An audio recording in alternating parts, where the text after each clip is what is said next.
اللہ کے محبوب صلی اللہ علیہ وسلم نے کسی جگہ فرمایا کہ قیامت کے قریب ایسا دور آئے گا کہ شوہر اپنی بیوی کے ساتھ زنا کرے گا.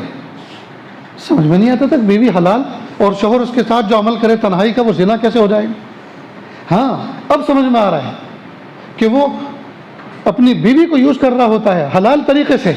اللہ پاک نے اس کو حلال بیوی عطا فرمائی ہے، لیکن تصور اس کا یہ ہوتا ہے کہ جیسے میں نے اسکرین پر دیکھا ہے میں اس کو استعمال کر رہا ہوں، تو یہ نیت میں زنا بن رہا ہے. جیسے کوئی آدمی پانی اس اسٹائل سے پیے جیسے شرابی شراب پیا کرتا ہے اور لوگوں کو دکھا بھی رہا ہے اور حرکتیں بھی اسی طرح کی کر رہا ہے، بظاہر تو وہ پانی پی رہا ہے. وقت کا قاضی اس کو دیکھے گا تو اس کو شراب پینے والا مجرم قرار نہیں دے گا، لیکن نیت اس کی چونکہ حرام شراب پینے کی ہو رہی ہے، لہٰذا پانی پینے پر اس کو شراب کا گناہ مل رہا ہے. اسی طرح سے بیوی کے ساتھ میں حلال عمل کرنے پر اس کو گناہ اس لیے مل رہا ہے کہ اس کی نیت کا اوپر دار و مدار ہے، اس کی نیت چونکہ حرام کام کی ہو رہی ہے. اللہ حفاظت فرمائے. یہ ہے بیوی کے ساتھ زنا کرنا.